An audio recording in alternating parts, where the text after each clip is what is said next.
तो आपको बताया गया होगा ठोस पदार्थ में उनके अणु जो होते हैं काफ़ी मजबूती से बंधे होते हैं, बताया गया था।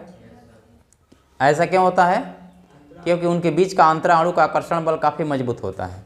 वही जब हम लोग द्रव में आए थे तो बल थोड़ा सा क्या हो गया था, कमज़ोर हो गया था, यानी अणु थोड़ा दूरी पे आ गए थे, अंतरा अणु का स्थान बढ़ गया था। ठीक है, उसी तरह जब हम फिर द्रव से गैस में आएंगे तो अणु थोड़ा और दूर चले जाएंगे। ठीक है ना, और जितना ही दूरी ज़्यादा होती जाती है, ठीक है, इस बीच का जो आकर्षण है क्या होता है, कमज़ोर होता जाता है। ठीक है, वो एक दूसरे से दूर हो जाते हैं, यानी एक दूसरे से वो फ्री होते जाते हैं। ठीक है, तो यही स्थिति होती है गैसीय अवस्था में। इसके जो अणु होते हैं एक दूसरे से बहुत दूरी पर होते हैं, जिसके कारण इनके बीच का जो अंतरा अणु का आकर्षण बल है वो नगण्य होता है। क्या होता है?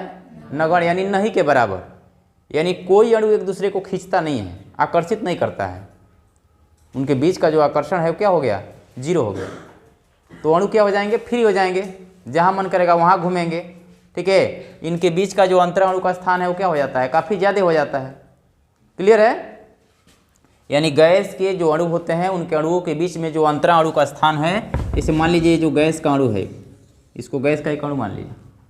ठीक है ना, ये गैसीय पदार्थ है, ये गैस के जो छोटे छोटे अणु मान लीजिए, ये हो गया गैसीय पदार्थ। इसमें जो गैस के अणु हैं देख रहे हो काफ़ी दूरी पर स्थित होते हैं।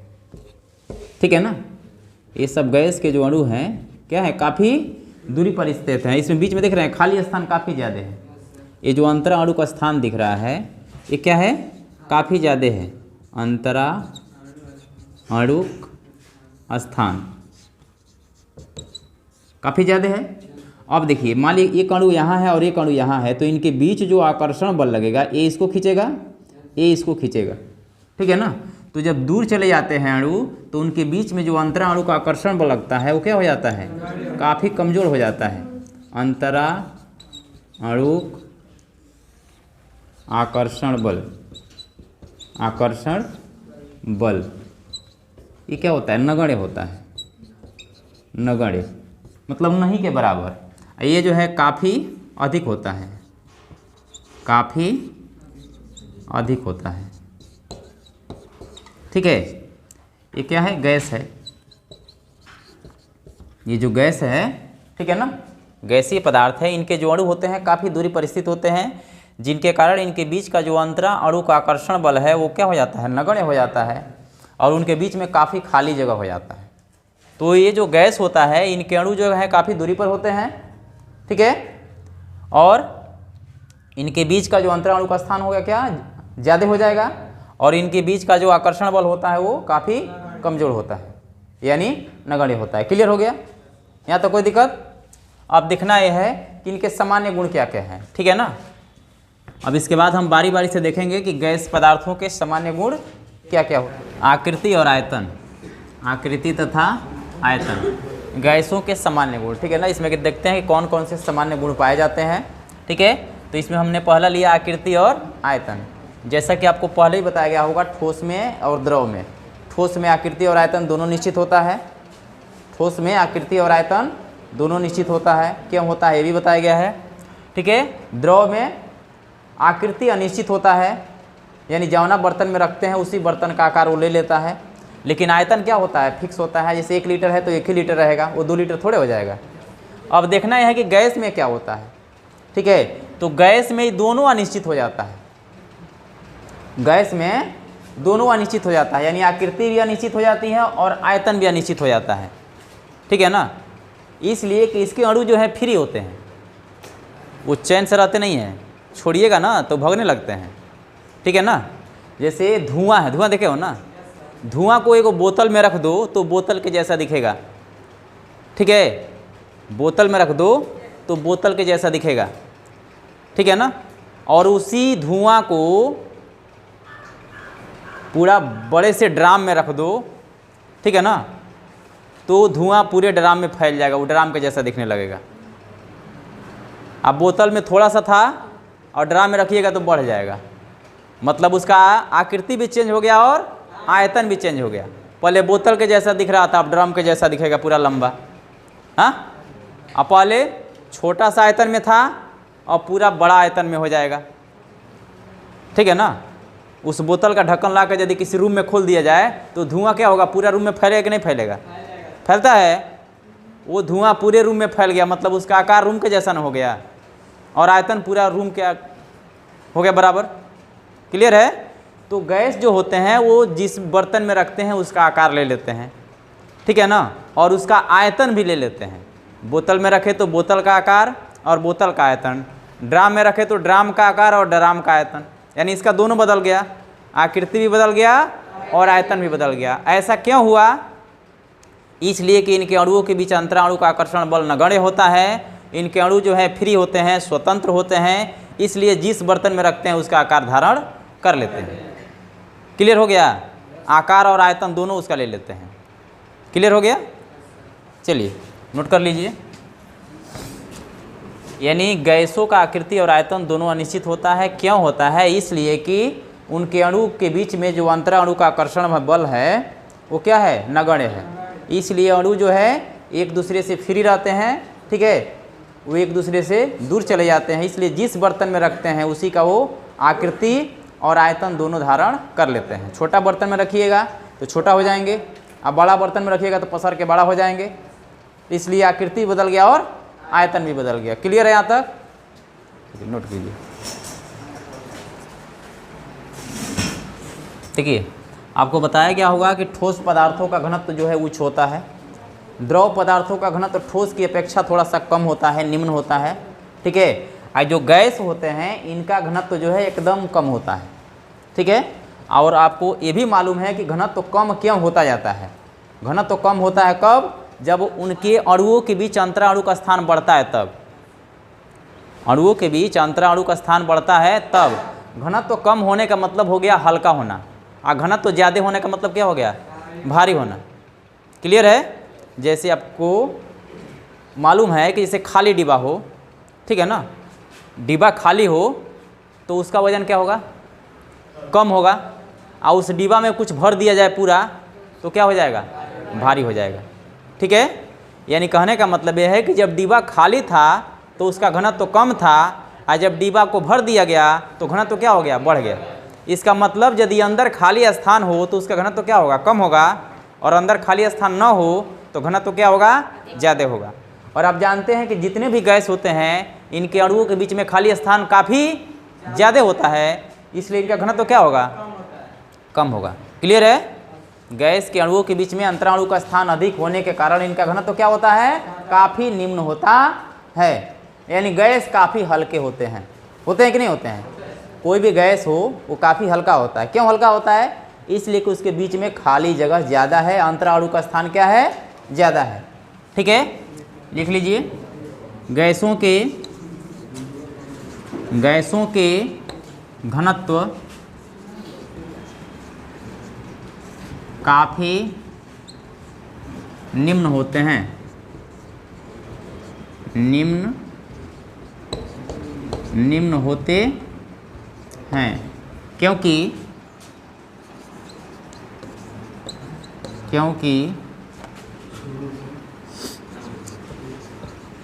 इनके कणों के बीच खाली स्थान, क्या बोले? अंतराणु का स्थान लिखो, अंतराणु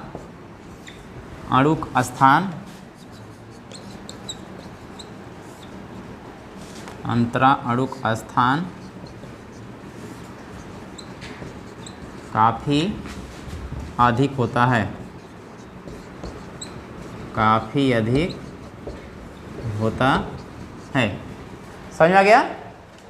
पूछ दिया जाए कि गैस जो होते हैं उनका घनत्व निम्न क्यों होता है? इसलिए कि उनके बीच में खाली स्थान काफ़ी ज़्यादा होता है, और खाली स्थान जितना ही ज़्यादा होगा उसका घनत्व उतना ही क्या होता है? कम होता है, निम्न होता है। क्लियर हो गए? द्रवणांक तथा क्वथनांक, द्रवणांक तथा क्वथनांक, मेल्टिंग पॉइंट और बॉइलिंग पॉइंट, ठीक है। ये जो गैसों के द्रवणांक और क्वथनांक होते हैं ये कमरे के ताप से नीचे होते हैं, ठीक है ना। कमरे के ताप से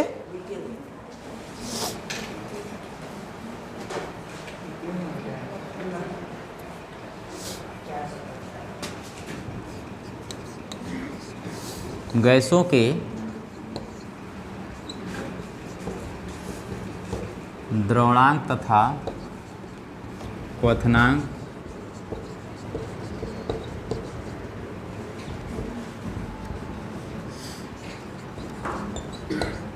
कमरे के ताप से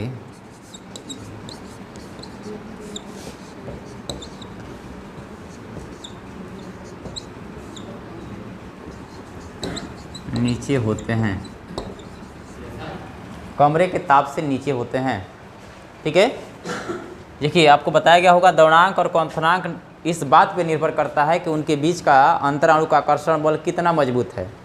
जिसका अंतराणु का आकर्षण बल जितना ही मजबूत होता है उसका द्रवणांक और क्वथनांक क्या होता है, उतना ही अधिक होता है। लेकिन इसमें आप देख रहे हैं कि अंतराणु का आकर्षण बल क्या है, एकदम नगण्य है। ठीक है, इसलिए इनका द्रवणांक और जो क्वथनांक है वो काफ़ी निम्न होता है। ठीक है, और वो कमरे के ताप से नीचे रहता है, यानी कमरे का ताप आपको बताया गया कितना होता है, 25 डिग्री सेंटीग्रेड को कमरे का ताप कहा जाता है। यानी कोई भी गैस होगा उसका द्रवणांक और क्वथनांक 25 डिग्री से कम ही होता है, अब जितना हो लेकिन 25 डिग्री सेंटीग्रेड से कम होता है, काफ़ी निम्न होता है। क्लियर हुआ? संपीड्यता का मतलब आपको बताया गया है कि दबाने पे दब जाए तो क्या बोलते हैं, वो पदार्थ क्या है, संपीड्य है। संपीड्यता का मतलब दबाएं तो क्या हो जाए, दब जाए। ठीक है, संपीड्यता का मतलब होता है दबाने पे दबना।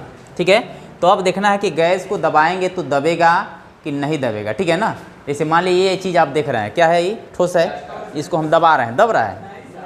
ठीक है, ठीक है, फिर यहाँ देखिए ये देख रहे हैं, इसको हमने दबाया तो ये दब गया।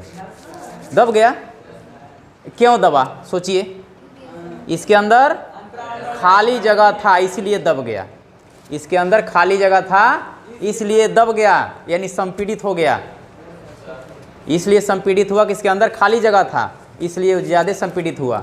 ठीक है ना, और इसमें खाली जगह नहीं है इसलिए संपीड़ित नहीं हो रहा है। अब बताइए कि गैस जो है संपीड्य होते हैं कि नहीं होते हैं, होते हैं।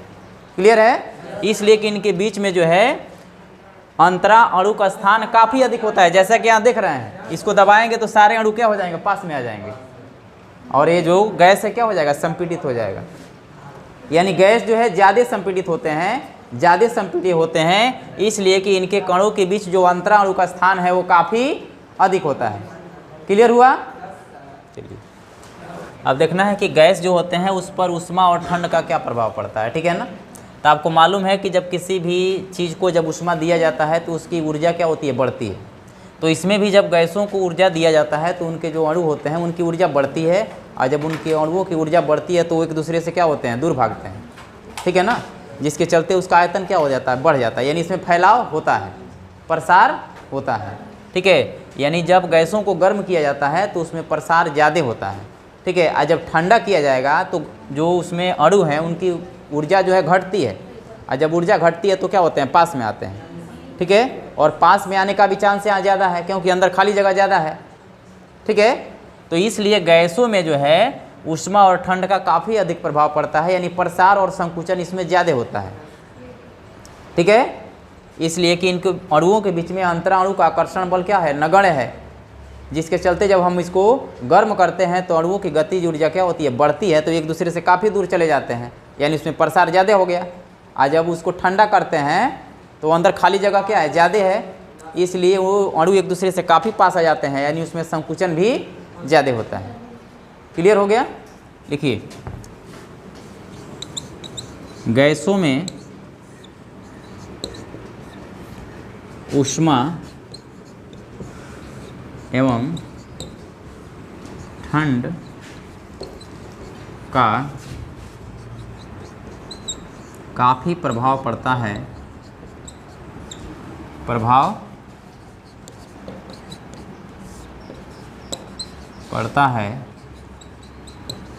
क्योंकि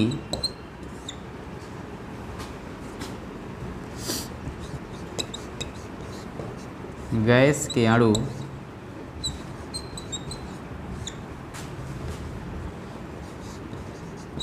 स्वतंत्र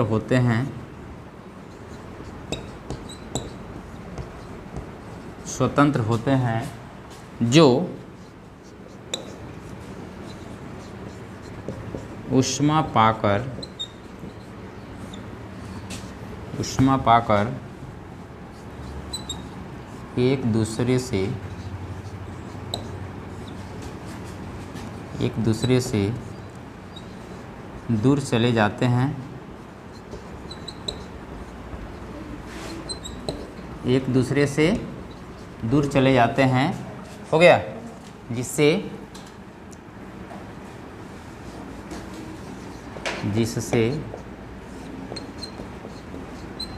प्रसार अधिक होता है, प्रसार अधिक होता है। उसी प्रकार ठंडा करने पर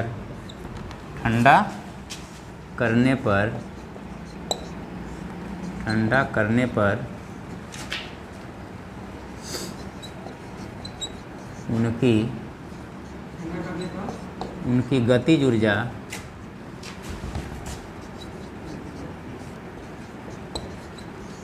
कम होती है, जिससे वे परस्पर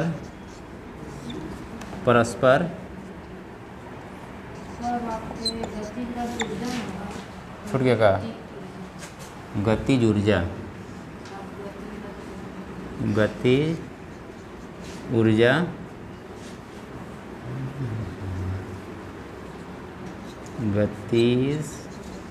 ऊर्जा कम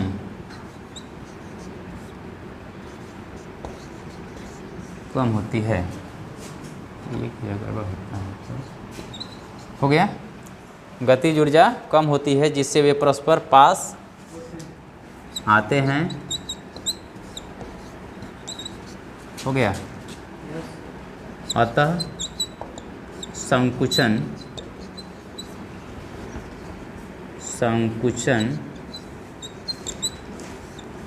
अधिक होता है,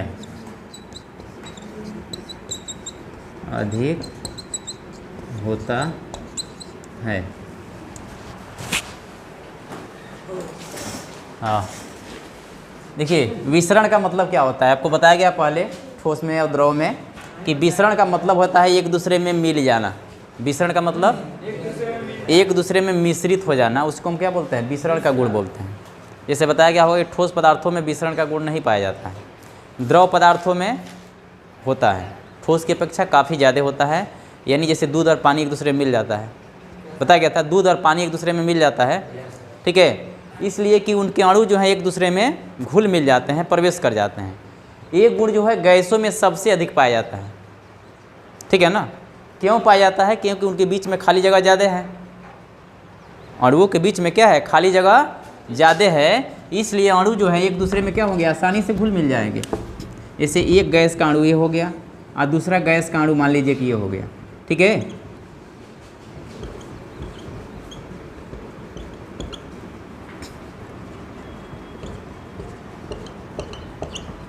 एक हो गया गैसीय पदार्थ है, दूसरा गैसीय पदार्थ है। मान लीजिए कि ये हाइड्रोजन गैस है और ये मान लीजिए ऑक्सीजन गैस, ठीक है।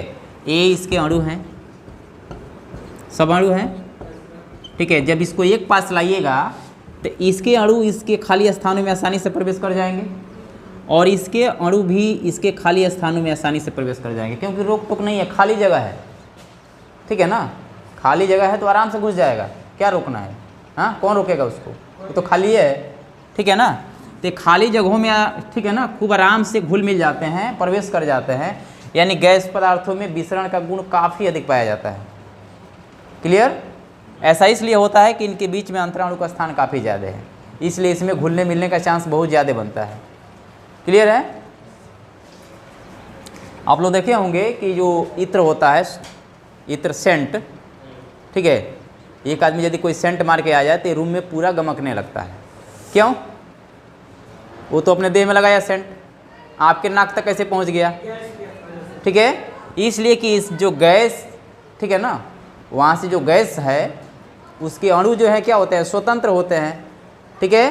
तो वो जो इत्र के जो छोटे छोटे कण है, ठीक है ना, यानी जो वहाँ पर सुगंधित हवा है, वो सुगंधित हवा पूरी हवा में घुल मिल के आपके नाक तक पहुँच गई है।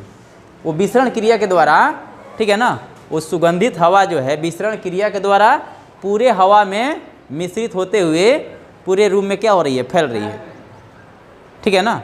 इसलिए जो है इत्र का गंध जो है बहुत दूर दूर तक फैल जाता है। किस गुण के कारण? विसरण क्रिया के कारण। क्लियर है? लिखिए।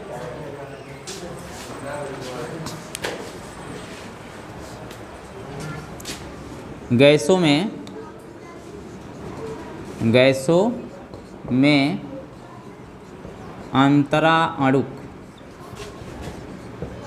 अंतराणुक स्थान अधिक होने के कारण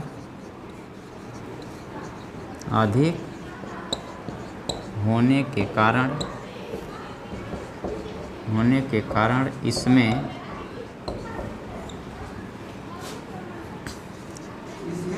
विसरण का गुण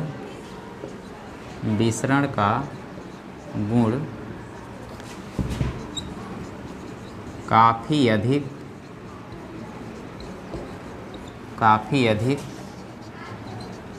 पाया जाता है,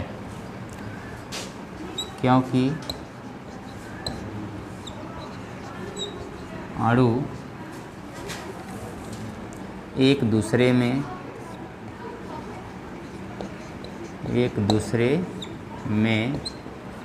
आसानी से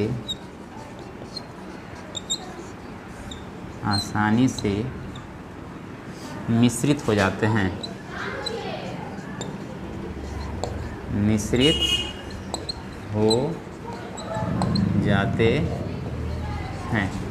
क्लियर हो गया? माने इसके अणु जो है एक दूसरे में आसानी से मिश्रित हो जाते हैं, मिल जाते हैं, इसलिए इसमें विसरण का गुण क्या होता है, काफ़ी अधिक पाया जाता है, ठीक है ना। यानी एक गैस हो उसके पास दूसरी गैस हो तो आराम से एक दूसरे में घुल मिल जाएगा। क्लियर है?